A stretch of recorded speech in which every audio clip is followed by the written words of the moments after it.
What is going on, everybody? Welcome back to Blitz the Show. Today we are breaking down the fastest way to grind Team Affinity and the best way to earn these cards. Ultimately, this is probably the easiest Team Affinity has been in the past few years. Typically, it is a lengthy grind to get these rewards that are typically the best players at their positions when they do drop. So as you guys can see, we're going to navigate to the progress tab in this really janky menu that never works. I hope they decide to change it at some point this year because these menus are bad. And looking at the Team Affinity, same style as we've always had.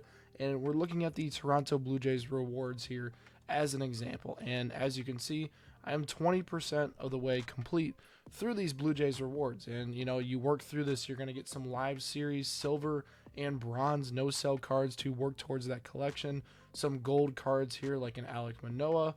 Right, I'm trying to load him up, but this game is so slow right now. Decent pitch mix there, like a Carlos Delgado, some uniforms, some other cosmetics type stuff.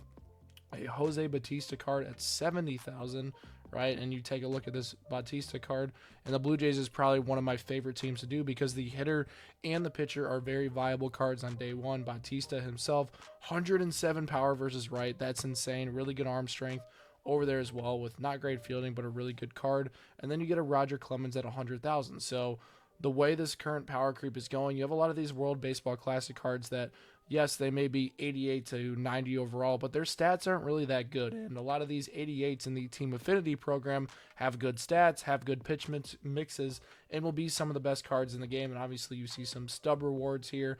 Ballin is a habit pack. But looking at the missions, this is where it is very easy compared to how it was last year. If you knock out 2 moments from every team, you are already 20% of the way done, and you earn some cards in order to grind out some of these other challenges, as you can see right here. And then the missions part is where it gets really intriguing. Hits with Blue Jays, you only need 15 to get 5,000. A win, 5,000 right there. 10 strikeouts right there. 5 home runs, 10,000. 9 innings, 10,000. Runs, 20, 10,000. XP with Bautista, 15,000.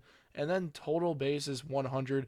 This is the quickest Team Affinity has ever been, and it is by far the best way to build a really good squad that is a no money spent team while you work towards potentially a live series collection by earning these not sellable cards that are really good and will be viable in your lineup. Personally, for me, I am not touching any of the WBC cards that are sellable. I'm selling those cards, building up my stub count, working towards a live series collection, and these Team Affinity cards will be in my lineup because they're free cards and they're super easy to get. And as you can see, all the teams, you look at the Yankees, are very similar to where all the missions are almost identical, right? So you're going to be able to go through and knock those out. Now, the best way to knock those out is I would recommend going into your home screen here. We're going to leave Diamond Dynasty, scroll all the way down to your moments, go out and knock out these moments. And as you can see, the show absolutely sells right now. This game is so janky, but go into your moments, knock those out, knock 2 out per team,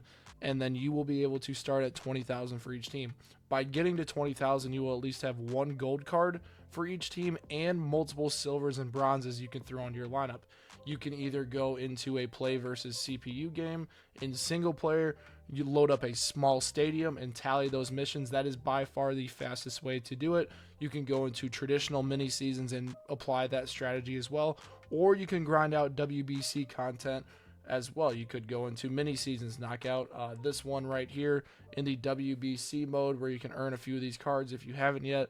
Lots of packs, 7 games, but it is a different stadium, the Tokyo Dome. The ball does fly though, so that is nice. And then you could also knock out some conquest as well with some of these rewards. You want to stack all these players in your lineup, fill them up, knock them out, and then move on to the next team. I would recommend doing no more than 2 teams in one run. That way you're accumulating XP, seeing a lot of rewards quickly, and then you can move on as quick as possible though. But like I said, I think Team Affinity this year is the best it has ever been, and it is the best way to build up that no money spent squad, and it'll be my best way going forward once I grind out some of this WBC content as well. So if you have any no money spent questions, drop them down in the comment section below. Make sure you hit that subscribe button, and I will catch you guys next time.